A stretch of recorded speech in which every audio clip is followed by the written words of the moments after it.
छात्रों, आज आपके साथ बीए पार्ट द्वितीय वर्ष के द्वितीय प्रश्न पत्र के आपके कई अध्यायों को अध्ययन आपको करवाया जा चुका है बेटा। पहला आपको भारतीय सभ्यता और संस्कृति की विशेषताएं, दूसरा भारत के प्रमुख धर्म हैं जिनमें 4 धर्मों के बारे में आपको अध्ययन करवाया जा चुका है। वैदिक धर्म, सिंधु सभ्यता का धर्म, जैन धर्म और बौद्ध धर्म। उसके बाद आपके साथ चर्चा हुई थी भक्ति आंदोलन पे। भक्ति आंदोलन पे आपको बताया गया था कि बेटा निश्चित रूप से आपको एक प्रश्न यहाँ से अवश्य पूछता है, एक वर्ष आपसे निबंधात्मक प्रश्न पूछ दिया जाता है और अगले वर्ष उसी में से लघुरात्मक प्रश्न पूछा जाता है। सूफी मत के बारे में निश्चित रूप से आपसे बड़ा प्रश्न कभी भी नहीं पूछा जाता है। यहाँ से या तो आपको प्रश्न पूछा ही नहीं जाता है और पूछा जाता है तो एक छोटा प्रश्न पूछा जाता है जिसका संबंध या तो इसके अर्थ या इसकी उत्पत्ति के स्रोत से होता है, या सूफी मत की जो अवधारणाएं हैं उन अवधारणाओं में से कई बार आपसे एक यक्ष प्रश्न कर लिया जाता है। आज सर्वप्रथम हम सूफी मत क्या है इसके बारे में जानने का प्रयास करेंगे। एक साधारण बात आपको इतना ही याद रखना है, इस्लामी रहस्यवाद ही सूफीवाद है। इसमें कोई दिक्कत वाली बात नहीं है। एक शब्द है साधारण सा, इस्लामी रहस्यवाद ही। इस्लामी रहस्यवाद ही सूफीवाद है, सूफीवाद है। यहाँ आपको सिर्फ 2 नंबर का प्रश्न पूछे और सूफी मत से आपका अभिप्राय क्या है, तब आपको ये 2 शब्दों का ही उच्चारण करना है, इस्लामी रहस्यवादी सूफीवाद। अब इस शब्द का अर्थ क्या है? इसका अर्थ विद्वानों ने विभिन्न अर्थ दिए हैं जिनमें आपस में उनका मतभेद है। कुछ विद्वान इसकी उत्पत्ति ग्रीक शब्द सफाया से मानते हैं और कुछ सफा से इसकी उत्पत्ति मानते हैं, और एक शब्द और जो सफाया का ही प्राय है इसके बारे में और सूफ के बारे में, इन 2 शब्दों के बारे में अक्सर आपसे ज़्यादा पूछ लिया जाता है।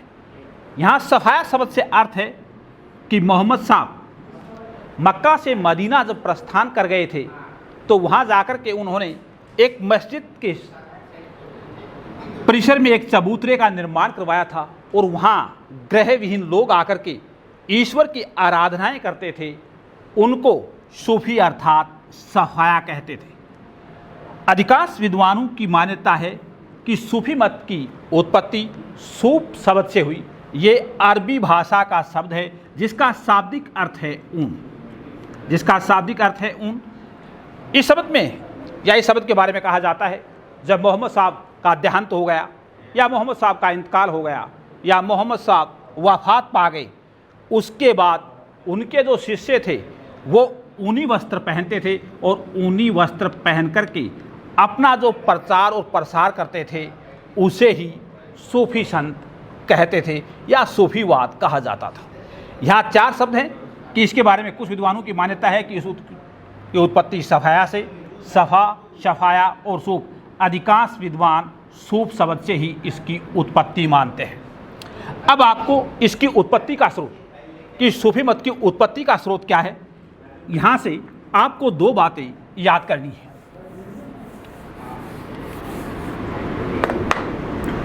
प्रोफेसर यूसुफ और प्रोफेसर डॉक्टर A.K. निजामी का मत है कि सूफी मत की उत्पत्ति है वो इस्लाम से हुई है और इसकी उत्पत्ति का स्रोत कुरान और हदीस बताया गया है। कुरान और हदीस बताया गया है। कुरान मुस्लिम धर्म का प्रमुख धर्म ग्रंथ है और हदीस जिसमें मोहम्मद साहब के जीवन से संबंधित कथानक हैं और इन्होंने सूफी मत की उत्पत्ति का स्रोत बताया। हालांकि इसके ऊपर भी विद्वानों में आपस में मतभेद है। एलेक्स मार्क्स मानते हैं कि सूफी मत के ऊपर जो प्रभाव था वो यूनानी दर्शन का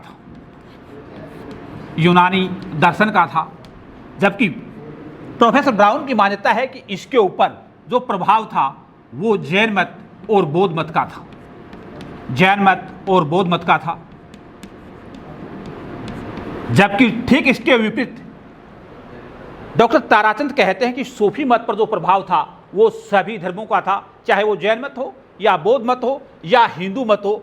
इसमें जो धर्मों की श्रेष्ठ थी उनका उन्होंने संग्रह किया था, अर्थात इसके ऊपर सभी का प्रभाव था।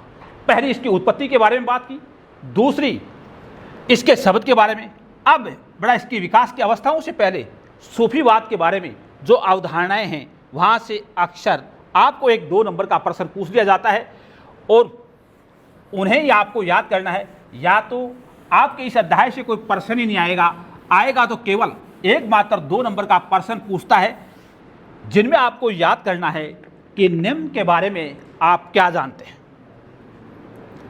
यहां सीधा सा एक प्रश्न होगा, निम्न के बारे में आप क्या जानते हैं। निम्न के बारे में आप क्या जानते हैं, इससे संबंधित प्रश्न होगा,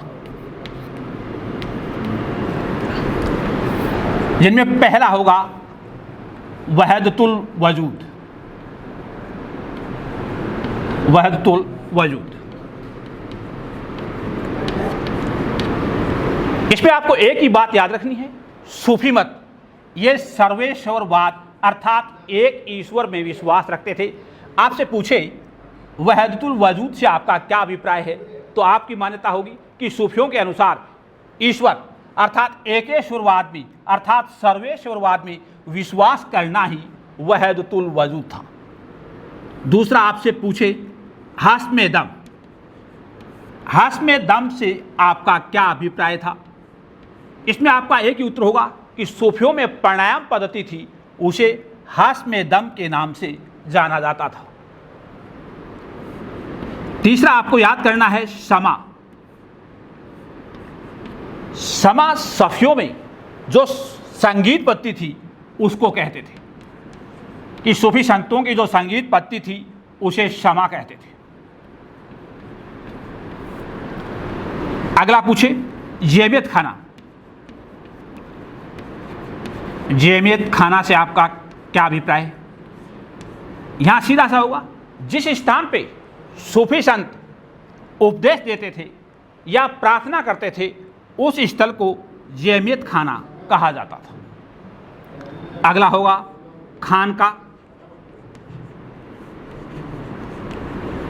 कि खानका से आपका क्या अभिप्राय है, यहां आपका अर्थ होगा कि जिस स्थान पे सूफी संत निवास करते थे उस स्थान को खानका कहा जाता था। अगला आपका अर्थ होगा फना। सूफी संतों के ईश्वर में भाव विवल होकर के नृत्य करने को, सूफी संतों के ईश्वर में भाव विवल होने के फना कहते थे। अगला मारिफात। मारिफात ये सूफियों के खुदा में लीन होने की अवस्था को कहते थे, कि खुदा में लीन होने की अवस्था को सूफियों में मारिफात कहा जाता था या मारिफात कहा जाता था, और इसके लिए उन्हें 10 अवस्थाओं से गुजरना पड़ता था। अगला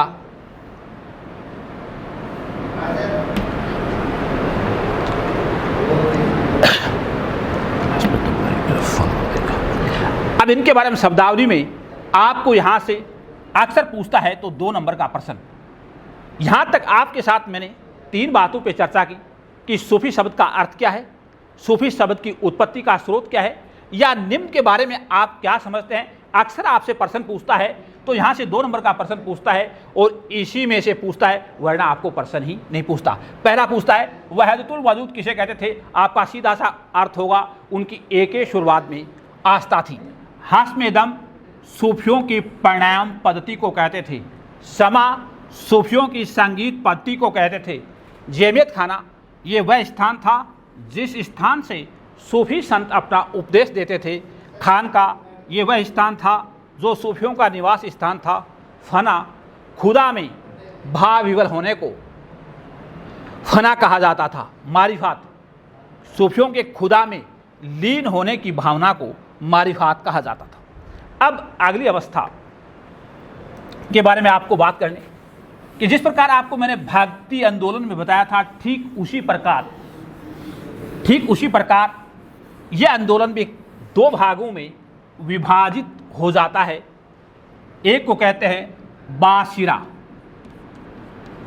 और एक को दूसरे को कहते हैं बेशिरा। ये दो भाग होते हैं। बाशिरा जिसका संबंध है कि एक तो ये वह पंथ था जो इस्लामी सिद्धांतों के साथ बंधा हुआ था और दूसरा ये वह विचारधारा थी जो इस्लामी बंधनों से मुक्त थी। यहाँ बड़ा आपको छोटी छोटी बातों पे ध्यान रखना है। बहुत साधारण टॉपिक है, 2 नंबर से बड़ा कोई प्रश्न नहीं पूछता है। अगर आपके इनकी अवधारणाएं याद कर लेते हो तब भी बेहतर है, और नहीं याद करते हो तो कोई ज़्यादा इस पे आपको जोर देने की आवश्यकता नहीं है। अक्सर यहाँ से पूछा जाता है तो 2 नंबर का ही प्रश्न पूछा जाता है, उसके अलावा आपसे कोई यक्ष प्रश्न नहीं किया जाता। और ये प्रश्न अक्सर आपको शब्दावली में से ही पूछा जाता है। कुछ बातें इस टॉपिक की आपके साथ अगले अध्याय में चर्चा की जाएगी। बड़ा धन्यवाद, शुक्रिया।